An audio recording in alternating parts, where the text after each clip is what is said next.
ओम शांति। बाबा के यज्ञ की यज्ञ माता मातेश्वरी जगदम्बा सरस्वती मम्मा जी, जिन्होंने तीव्र पुरुषार्थ के आधार पर ब्रह्मा बाप से भी पहले संपूर्णता को प्राप्त किया। उन्होंने अपने तीव्र पुरुषार्थ के आधार पर महारानी लक्ष्मी का पद प्राप्त किया। ऐसी माता जगदम्बा के तीव्र पुरुषार्थ के बारे में भाई रमेश चंद्र शाह जी कहते हैं, एक कारण यह था कि मम्मा कभी ज्ञान के बारे में अपना ही चिंतन मंथन और तर्क वितर्क नहीं करती थी, अर्थात जितना वह जानती थी उतना ही दूसरों को बताती थी। ज्ञान की कई ऐसी बातें हैं जो परमात्मा ने अभी तक स्पष्ट नहीं बताई होंगी, तो उनके बारे में हम तर्क वितर्क करते हैं कि ऐसा होगा या वैसा होगा, अर्थात हम अपनी मत को ईश्वरीय मत में मिलाने की चेष्टा करते हैं। उदाहरण, मैंने सन 1962 में मधुबन में मातेश्वरी जी से प्रश्न पूछा, मम्मा ये सब संदेशियां कहां जाती हैं? उस समय उनकी आत्मा शरीर में होती है या कहीं और स्थान पर होती है? मम्मा ने फौरन कहा कि इस बात पर अब तक बाबा ने रोशनी नहीं डाली है। हमने पुनः कहा, आपने विचार तो किया होगा ना, आपका विचार क्या कहता है? तब मम्मा ने कहा, हम तो विद्यार्थी हैं और पढ़ते हैं, इसलिए जितनी पढ़ाई शिक्षक ने पढ़ाई है उतना ही सोचते हैं, जबकि पढ़ाने वाला सामने सम्मुख बैठा है तो क्यों नहीं उनसे पूछ लेते। मैं जो अपनी मत सुनाऊंगी वह मनमत हो जाएगी, क्योंकि उसके लिए ईश्वरीय मत क्या है वह मालूम नहीं है। रात को ही आप बाबा से यह प्रश्न पूछना। रात्रि क्लास में बाप दादा ने वह रहस्य खोला जो आज सबको मालूम है। ज्ञान का अर्थ है अपनी शक्ति और अशक्ति दोनों का ज्ञान होना। मम्मा के पास दोनों बातों का पूर्ण ज्ञान था, इसलिए वह पुरुषार्थ में सबसे आगे निकली। दूसरी विशेष बात मम्मा की थी, मम्मा के तीव्र पुरुषार्थ का दूसरा कारण यह है कि मम्मा में स्पष्ट दृढ़ संकल्प शक्ति थी। संकल्प शक्ति का माप करना मुश्किल है, परंतु कम ज्यादा कह सकते हैं। मम्मा ने जो एक बार निश्चय किया वह हमेशा करके ही रहती थी। एक बार क्या हुआ कि कानपुर के अनन्य बहन भाइयों ने मम्मा को निमंत्रण देने के लिए बहुत ही मीठे प्यारे भरे गीत टेप करके मुंबई में भेजे। गीतों में दर्द भी था और उसी कारण सब सुनने वालों को उन गीतों ने घायल किया और सबकी आंखों से पानी बहने लगा। मम्मा की आंखों में भी पानी भर आया, परंतु मम्मा ने कहा कि यह बूंद आंखों से बाहर नहीं आएगी। इतनी प्यार भरी आवाज को सुनकर भी अश्रु जल बूंद बनकर आंख से बाहर तक नहीं आया। वह बूंद अपने आप आंखों के अंदर ही छिप गई। हमने मम्मा से पूछा कि आपकी आंखों से क्यों नहीं आंसू बाहर आए? मम्मा ने तब अपने पुरुषार्थ का शब्द चित्र दिखाया। मम्मा ने कहा कि यज्ञ की शुरुआत थी। कराची में बाबा अलग क्लिफ्टन पर रहते थे और मम्मा और अन्य यज्ञवत्स अलग स्थान पर रहते थे। रात को अचानक बाबा की याद आई और मम्मा की आंखों से सारी रात अश्रुजल बहता रहा। आंखों से इतना अश्रुजल बहा कि मम्मा का तकिया भीग गया। बाद में बाबा को मालूम पड़ा कि बाबा ने मम्मा को एकांत में समझाया कि बच्ची आज के बाद कभी रोना नहीं। मम्मा ने कहा कि उसी दिन से मैंने बाबा से वायदा किया है कि मेरी आंखों से एक भी बूंद आंसू नहीं गिरेगा। तब से आज तक मैं इस बात में नापास नहीं हुई हूं। इस कारण आज मैंने जब कानपुर के गीत सुने तब आपको बताया कि ये जल आंखों से बाहर नहीं निकलेगा। मम्मा से हमने एक बार पूछा था कि मम्मा बचपन में आपने अपने भविष्य के बारे में कुछ तो सोचा होगा। आप क्या बनना चाहती थी? मम्मा ने कहा, उस समय तो भक्ति मार्ग की कल्पना थी। मैं सोचती थी कि मीरा आदि का गायन अभी तक सब करते हैं तो मैं भी ऐसा कर्तव्य करके जाऊं जो सारी दुनिया मुझे याद करे। देखिए, सचमुच मम्मा ने अपने बचपन के संकल्प को सिद्ध करके दिखाया। तीसरी बात यह है कि मातेश्वरी जी के पास तर्क करने की बहुत जबरदस्त शक्ति थी। सामने वाले को 2 सेकंड में शांत करना, यह गुण मम्मा के पास था। हमने एक बार अपने लौकिक घर में मुंबई की एक सांसारिक गीता पाठशाला के बहुत से शास्त्र पढ़े लिखे मित्रों को मम्मा से मिलाने के लिए बुलाया।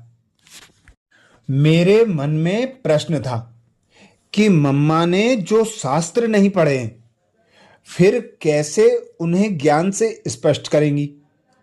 पहला प्रश्न यही निकला कि क्या आप इस गीता को झूठी गीता कहती हैं? मम्मा ने तुरंत ही कहा, आप प्राप्ति को देखो। पांडवों ने यह गीता सुनकर क्या प्राप्ति की? गीता समाज के लिए थी, परंतु समाज कलयुगी बन गया। पांडव हिमालय चले गए, यादव स्थली में खत्म हो गए, कौरव तो कुरुक्षेत्र के युद्ध में खत्म हो गए। इतना ज्ञान इतना ऊंचा होते हुए भी क्यों समाज में विकृति पैदा हुई? और यहां अब परमात्मा कहते हैं कि मैं सतयुग की स्थापना गीता ज्ञान सुनाकर करता हूं, अर्थात गीता से विश्व परिवर्तन करता हूं। तो बोलो, जिस गीता से विश्व परिवर्तन हुआ उसको सच्चा माने या जिससे समाज में विकृति पैदा हुई उसको सच्चा माने? इसमें अंधश्रद्धा की बात ही नहीं, सत्यता की बात है।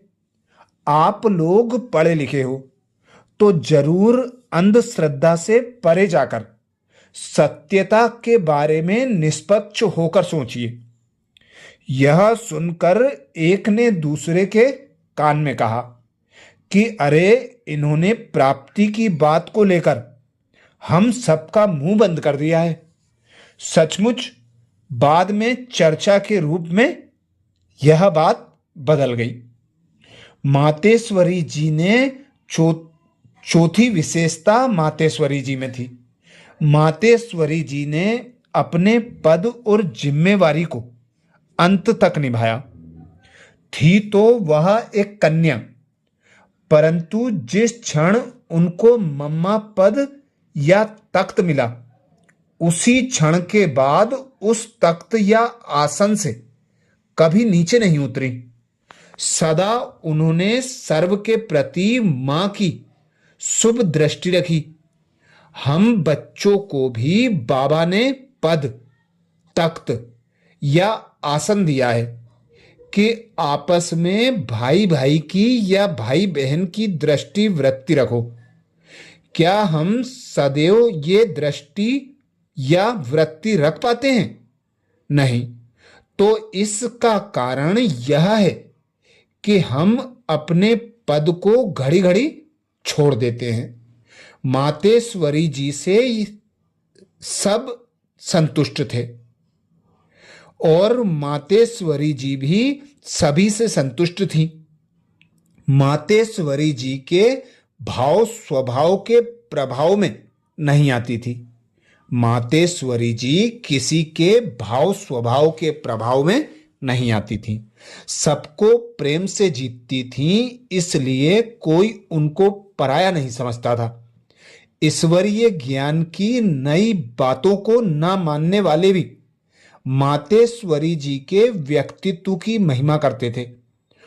उन्हें भी सभी अपनी मां समझते थे।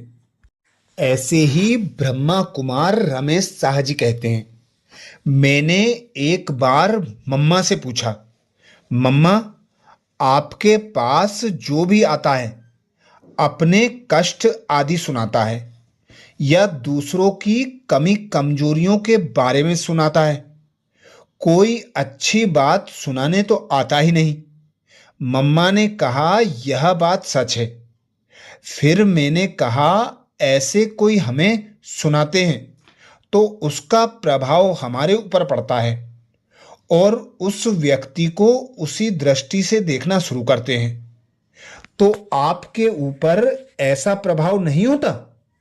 मम्मा ने कहा, मैं समझती हूं कि हर एक पुरुषार्थी है, हर एक पुरुषार्थ करके अपने को बदलने का, आगे बढ़ने का प्रयत्न कर रहा है। प्रयत्न करते करते कई आगे बढ़ते हैं, कई फेल हो जाते हैं, कई धीरे धीरे चलते हैं, कई रुक जाते हैं। मम्मा यह भी जानती है कि यह एक स्कूल है। स्कूल में सब तरह के विद्यार्थी होते हैं, कोई तेज, कोई डल अर्थात कमजोर। परीक्षा में सब पहले नंबर में तो पास नहीं होते, कोई पहला, कोई दूसरा, कोई तीसरा, कोई नापास भी होते हैं। हमें इस बात का भी निश्चय है कि राजधानी स्थापन हो रही है। राजधानी में नंबरवार होते ही हैं। राजधानी के जो भी वर्ग हैं सब यहीं से बनने हैं और हरेक उस पद के आधार से बने संस्कार अनुसार यहां अपना पुरुषार्थ करते हैं।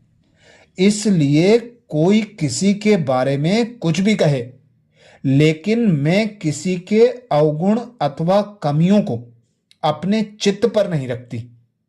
उस बच्चे के बारे में मैं अपने में नकारात्मक भाव का निर्माण कभी नहीं करती। जो बच्चा सुनाने आया है उसके प्रति भी और जिसके बारे में सुना रहा है उसके प्रति भी मेरे मन में कल्याण एवं स्नेह की भावना रहती है। सबको आगे बढ़ाने की शुभ भावना ही रहती है। दोनों के प्रति मैं स्नेह और रिगार्ड दिखाती हूं, क्योंकि उनको हम प्यार ना देंगे तो उन्हें प्यार और कौन देगा। जब मम्मा मुंबई आई थी उस समय बाबा ने उनको श्री लक्ष्मी श्री नारायण का चित्र बनाने की जिम्मेवारी दी। घाट कोपर में नलिनी बहन के पिताजी काकू भाई के पास परमानंद नामक एक आर्टिस्ट था, उससे चित्र बनवाते थे। मम्मा कहती थी कि यह प्रथम विश्व महारानी शिव विश्व महाराजा का चित्र है, इसलिए चित्र बहुत अच्छा होना चाहिए। हर बात के लिए मम्मा अव्यक्त बाबा के पास संदेशी भेजकर पूछा करती थी, बाबा बताते थे कि श्री लक्ष्मी श्री नारायण गले में माला कितनी पहनते हैं, माला में कितनी हीरे मोती रत्न आदि होने चाहिए, और यहाँ तक कि कमर पर बांधने वाली कमरबंद भी कितने हीरे होने चाहिए। इस प्रकार हर बात की सविस्तार जानकारी बाबा से मम्मा लेती थी। यह भी हमारे लिए भविष्य सेवा के लिए एक प्रशिक्षण था। सर्व को सम्मान देने वाली सर्वमान्य माँ थी मम्मा। मम्मा हरेक को बहुत स्नेह देने के साथ साथ सम्मान भी देती थी। एक बार की बात है, मैंने मम्मा से कहा, मम्मा आपकी एक बात मुझे अच्छी नहीं लगती। मम्मा ने कहा, कौन सी बात? मैंने कहा, मम्मा लौकिक में कोई भी माँ अपने बेटे को आप नहीं कहती, तू कहती है या तुम कहती है। आप मुझे आप शब्द का संबोधन करती हैं। इसका अर्थ है आपने मुझे अपना बच्चा स्वीकार नहीं किया।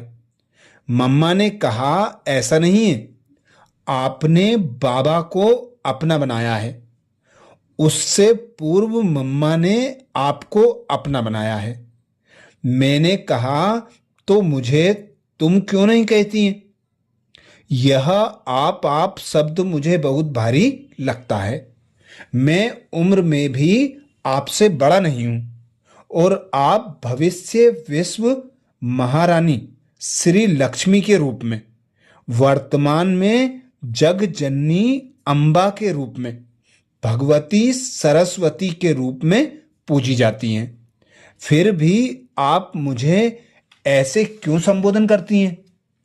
तो मम्मा कहने लगी, देखो रमेश जी, इस सृष्टि विश्व नाटक में हर आत्मा श्रेष्ठ है। वह अपना पार्ट बजा रही है, और हम सब उस परम पिता परमात्मा की संतान आत्मा भाई भाई हैं। इसलिए आपस में प्यार और रिगार्ड से व्यवहार करना चाहिए।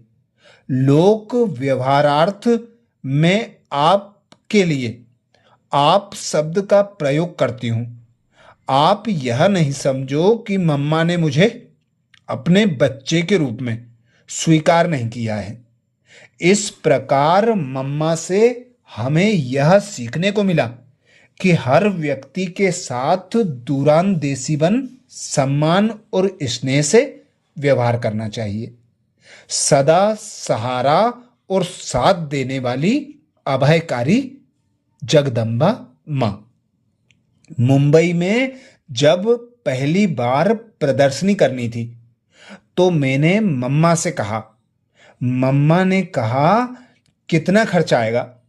मैंने कहा, मम्मा बाबा की छुट्टी तो मिलनी चाहिए ना। मम्मा ने कहा, बाबा की तरफ से मम्मा छुट्टी देती है। कितना खर्च होगा बताओ? मैंने कहा, करीब इतने रुपए। मम्मा ने कहा, ठीक है, आप प्रदर्शनी कर लो। इस प्रकार मम्मा की सम्मति मेरे लिए हमेशा रही। प्रदर्शनी के लिए चित्र बनाना पड़ता था। चित्र बनने के बाद करेक्शन अर्थात संशोधन के लिए उनको बाबा को भेजते थे। बाबा करेक्शन करके भेज देते थे। एक बार तो बाबा ने पत्र लिखा, बाबा तो चित्र के पीछे पागल बन गया है। ज्यादा चित्र लेकर क्या करना है? झाड़, त्रिमूर्ति, गोला, ये 3 चित्र ही काफी हैं। उस पत्र के नीचे कोने में मम्मा के उत्साह भरने वाले शब्द भी थे। रमेश बच्चे, आप जो कर रहे हो वो ठीक है। बाबा आपकी परीक्षा ले रहे हैं। आप चित्र बनवाते रहो। इस प्रकार हमारे जीवन में मम्मा का सहारा कहिए, हिम्मत कहिए, तरफदारी कहिए, वह हमेशा रही। उसी साल 29 दिसंबर को प्रदर्शनी का उद्घाटन हुआ, जिसमें मम्मा भी आई थी। मम्मा ड्रामा पर अचल और अटल विश्वास रखती थी। यह उस समय की बात है जब मैं मधुबन में था। मम्मा हापुड़ का चक्कर लगाकर आने वाली थी। उसी दिन शाम को मम्मा का आगमन हुआ। उस समय उनका भव्य स्वागत हुआ। रात को बाबा मम्मा बैठे हुए थे। मम्मा हापुड़ के हंगामे के बारे में बाबा को समाचार सुना रही थी। मैं भी वहीं था। मम्मा बाबा को सुना रही थी कि वहां के विरोधी लोगों ने क्या किया, कैसे किया, आदि आदि। बाबा शांतचित होकर सुन रहे थे। मम्मा एकरस होकर बता रही थी। मैं भी उनका वार्तालाप सुन रहा था, सुनता रहा। मेरे मन में एक प्रश्न उठा। बाद में मैंने मम्मा से पूछा, मम्मा, आप खुद हापुड़ की परिस्थिति देखकर आई हैं और वो सारी बातें बाबा को सुना भी रही हैं। जब आप ये सब देख रही थी तो क्या आपके मन में कोई हलचल आदि उत्पन्न हुई थी? मम्मा ने कहा, मुझे कोई हलचल नहीं होती। फिर मैंने पूछा, क्यों नहीं होती? मम्मा ने बाबा को देखते हुए बताया, एक बात का हमें पक्का निश्चय है कि 5000 वर्ष पहले जैसे स्थापना हुई थी, अब भी वैसे ही हो रही है। अभी जो उतराव चढ़ाव, विघ्न, परिस्थिति आदि आ रहे हैं, वे 5000 वर्ष पहले भी आई थी। ऐसी कई बातें आएंगी और जाएंगी। इसलिए इन बातों से हमारी अवस्था नहीं बिगड़नी चाहिए और हम हलचल में नहीं आते। इस प्रकार ड्रामा के ऊपर मम्मा को अचल विश्वास था। उससे हमें यह सीख लेना चाहिए। आगे रमेश साहा भाई जी कहते हैं, मुझे मातेश्वरी जी से अति प्रेम क्यों रहा? कई बार जब मैं अपनी मस्ती में मस्त होता हूं, तब अपने आप से उल्टे सीधे प्रश्न पूछता हूं। एक बार ऐसी ही अवस्था में मैंने अपने आप से प्रश्न पूछा, रमेश, तुझे बाबा से ज्यादा प्यार है या मम्मा से? यह प्रश्न हंसी में पूछा था। अंदर से जवाब मिला कि ज्यादा प्यार मम्मा से है। जैसे घर में भी छोटे बच्चे से पूछते हैं कि तुझे मम्मी ज्यादा मीठी लगती है या पापा, इसी तरह से यह भी छोटे बच्चों का प्रश्न था। इसका कारण भी कई बार सोचता हूं तो मालूम पड़ता है कि मातेश्वरी जी हमारे साथ 18 मास हमारे लौकिक घर में रही। रोज मोटर में जाना, सेंटर पर रोज मातेश्वरी जी की मुरली सुनना तथा रात को साथ में भोजन करना आदि कई बातों के कारण मातेश्वरी जी से ज्यादा श्रद्धा युक्त प्रेम हो गया। जब मैं और ज्यादा सोचता हूं तो लगता है कि अहो मातेश्वरी जी जैसे कि अनुपम पुरुषार्थ की प्रतीक थी। पिता श्री तो परम पिता परमात्मा के भाग्यशाली रथ भागीरथ थे। 60 वर्ष का उनका अनुभवी तन था और खुद भी अपार संपत्ति के स्वामी थे। इसलिए मेरी समझ में उन्हें पहले नंबर का पद पाने के लिए इतना पुरुषार्थ करने की जरूरत ही नहीं थी। यह पद तो उनके लिए स्वाभाविक ही था। मातेश्वरी जी जब इस यज्ञ में आई, उनकी तो आयु भी छोटी थी। न उन्हें गृहस्थ व्यवहार का अनुभव था और न ही पैसे आदि से मददगार बन सकी। अर्थात सभी दृष्टि से देखें तो परिस्थितियां उनके लिए विपरीत ही थी और पिताश्री को सभी प्रकार से परिस्थितियां सानुकूल थी। एक बार पूना में हम मातेश्वरी जी के साथ पानसेन डैम जो टूट गया था और जिसके कारण वहां बहुत नुकसान हुआ था देखने के लिए गए। वहां थोड़ा पैदल चलना पड़ा। चलते चलते हम सब आगे चलते गए।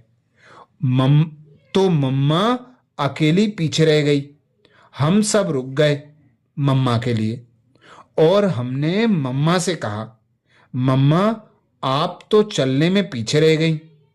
हमारे साथ कई बार बाबा घूमने आते थे परंतु वह इतने वृद्ध होते हुए भी सदा साथ में रहते थे या कई बार हमसे आगे भी चले जाते थे। मम्मा ने हंसते हंसते कहा, रमेश जी बाबा की बात निराली है। वहां तो एक तन में दो आत्माएं और उनमें भी एक तो परमात्मा और दूसरी उनकी अपनी आत्मा। तो जरूर दो इंजन वाली गाड़ी एक इंजन वाली गाड़ी से फास्ट चलेगी ना। यहां पूना आने के लिए भी देखो रास्ते में दो इंजन लगाते हैं तो जरूर उसमें रहस्य भरा हुआ है। बाबा तो जरूर आगे जाएंगे क्योंकि हम सब तो एक इंजन वाले हैं। फिर बाबा तो है ही इंजन और हम सब हैं डिब्बे तो जरूर इंजन आगे ही रहेगा तभी तो डिब्बों को खींच कर ले जाएगा। ब्रह्मा कुमार भ्राता रमेश शाह जी मम्मा के संबंध में अपना अनुभव आगे सुनाते हुए कहते हैं, मातेश्वरी जी समस्त संसार की मां थी। सन 1955 में मम्मा मुंबई आई थी। मेरी लौकिक मां ने मेरे से पूछा, मातेश्वरी जी आई हैं, आप मिलने चलेंगे? मैंने कहा जरूर चलूंगा। उनसे समय ले लेना क्योंकि उनसे मिलने वाले भी बहुत होते हैं और उनके कार्यक्रम भी बहुत होते हैं। शाम को 5-6 बजे के बीच का समय मुझे उन्होंने दिया था। पहली बार मैंने मम्मा को देखा। मम्मा पारसी स्टाइल की साड़ी पहने हुए थी। पहली मुलाकात में ही मम्मा से एक अदृश्य और अविनाशी संबंध जुड़ गया। उसी संबंध के कारण मेरे जीवन में काफी परिवर्तन आया। काफी समय मम्मा हमारे साथ रही। मम्मा ने हमारी मां बनकर कई बातों को बताया और सिखाया। कहते हैं ना कि मां प्रथम गुरु होती है, उसी प्रकार मम्मा ने हमारे ईश्वरीय जीवन की गुरु मां बनकर हमें बहुत कुछ सिखाया। मैं मम्मा से टेढ़े मेढ़े सवाल पूछता था, फिर भी मम्मा उन सवालों का जवाब मुस्कुराते हुए देकर दिल को तसल्ली देती थी। एक बार मम्मा से पूछा, आपसे पहले भी आई हुई बहनें यज्ञ में बहुत थीं, फिर भी आप अपने पुरुषार्थ में सबसे आगे बढ़ी। आप में ऐसी कौन सी एक बात थी जो आप सबसे आगे चली गई? मम्मा ने कहा, यह तो बहुत कठिन प्रश्न है क्योंकि कोई व्यक्ति एक ही बात से आगे नहीं बढ़ता। कई बातें होती हैं, उन सबके तालमेल से व्यक्ति जीवन में आगे बढ़ता है। मैंने कहा, नहीं, मैं एक बात ही जानता हूं कि जिससे ही आप पुरुषार्थ में आगे बढ़ी। काफी समय सोचने के बाद मम्मा ने कहा, मैं समझती हूं कि मेरे में जो दृढ़ता है कि एक बार कोई संकल्प किया तो उसको किसी भी हालत में पूर्ण करना ही है, इसी गुण के आधार पर मैं आगे बढ़ी। मम्मा के अंग संग का यह अनुभव भ्राता रमेश जी का है, जो इस ईश्वरीय विश्वविद्यालय के वरिष्ठ भाइयों में से एक हैं। वे मुंबई में रहते हुए ईश्वरीय विश्वविद्यालय की जिम्मेवारियों को सक्रियता से संभालते। वे न्यायविद प्रभाग के अध्यक्ष रहे। अच्छा, ऐसे ही और विशेष मम्मा के जीवन की कहानियों के विशेष अनुभव और मम्मा की विशेषताएं, मम्मा की शिक्षाएं सुनने के लिए बाबा के चैनल को सब्सक्राइब करें। वीडियो को ज़्यादा से ज़्यादा बीके भाई बहनों को शेयर करने की सेवा जरूर करें। अच्छा, ओम शांति।